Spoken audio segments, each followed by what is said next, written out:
SPY or SPY is the number one exchange traded fund in the US markets. It's reached an all-time high. There's a lot of people that are excited about it. Maybe a lot of people that are also worried that it's going to come crashing down and that maybe you should just go ahead and short it now. Well, I'm going to tell you that I think that that's probably not the best decision to do, and why I think we're going to continue to see this go even higher coming up. What's going on, guys? Welcome to Own the Chaos. My name is Brad, and this channel is specifically dedicated to the OTC or over-the-counter penny stocks. But I thought about taking a little bit of a turn here and going into the New York Stock Exchange. A lot of people have been asking me about giving my thoughts on the New York Stock Exchange, the U.S. economy, that sort of thing. And I thought, hey, why not? Maybe I should just branch out just a little bit, give my thoughts, and maybe we could both learn something along the way. So, SPY, SPY, it's the most popular ETF or exchange traded fund in the US markets. Why? Well, it's easy to trade.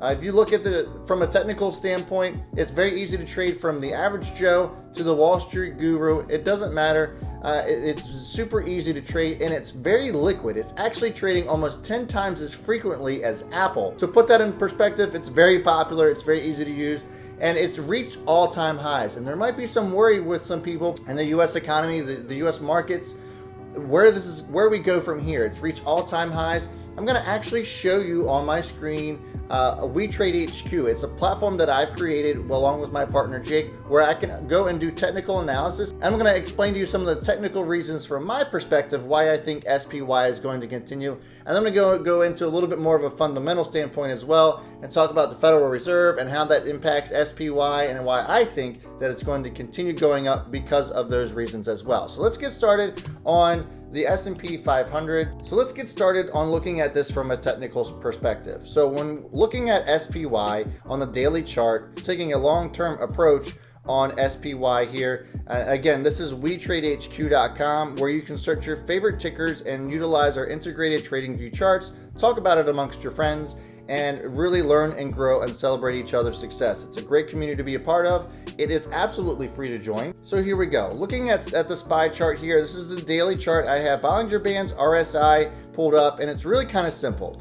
There was a key resistance point at $280, and it broke through that resistance most recently at the end of March, right? Well, it just kept on going, and it reached that all-time high at 293. Just the other day, it surpassed that at 294. And here's why I think from a technical perspective it's going to keep going. See how many times it got rejected at 280?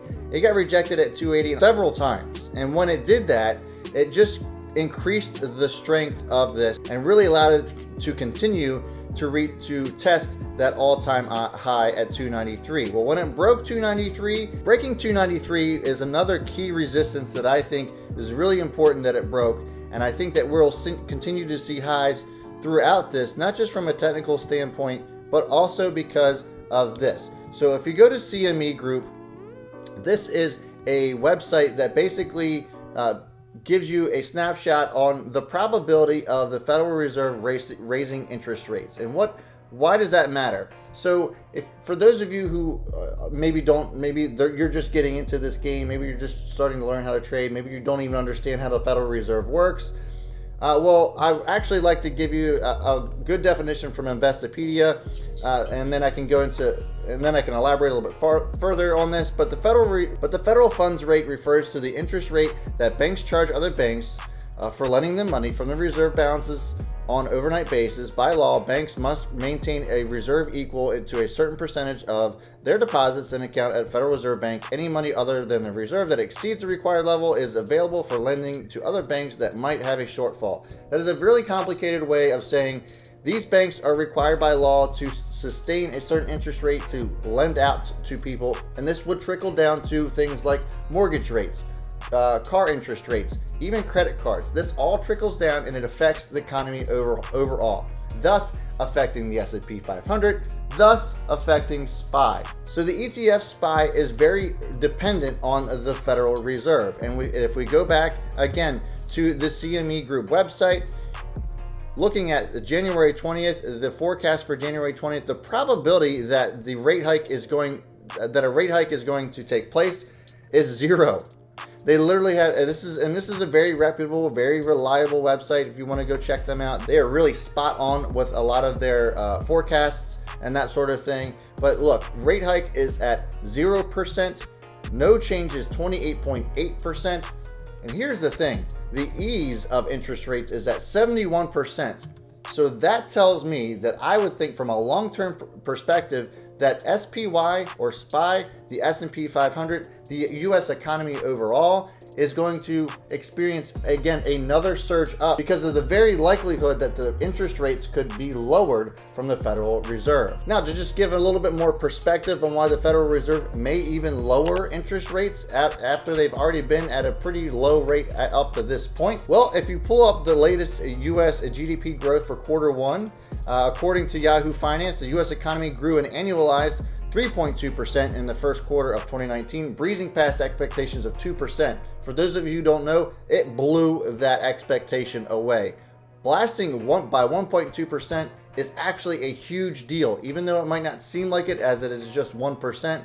That is a massive increase to the U.S. economy just for the first quarter. Following a 2.2% uptick in the previous 3-month period, the expansion of the market's best future quarter growth in 4 years. Again, another clear indicator that SPY is on its way up, not on its way down. Just to further explain, the upside beat was helped by net trade exports jumped while the imports contracted sharply, and inventories in which combined contributed almost 170 BPS of the rise. Peter Bachver, a chief investment officer at Blakely Advisory Group, has quoted on CNBC.com.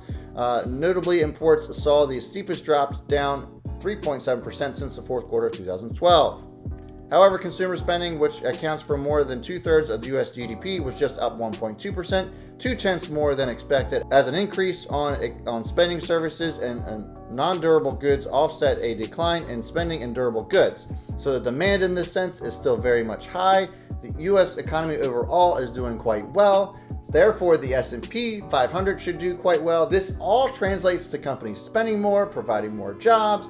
Then the interest rate gets lowered, and so the ETF, that is SPY, will continue to see higher highs because of these reasons. So if I was a betting man, and I said that, if I was a betting man, I would not be betting against the U.S. economy anytime soon. So there you have it, guys. I stepped outside of my box, talking about the U.S. economy, talking about SPY. I bet you didn't think that I had any kind of inclination on how all of that worked, but I do come from a pretty strong financial background. I worked in the corporate world for some time in that industry, so I do know a thing or two about it.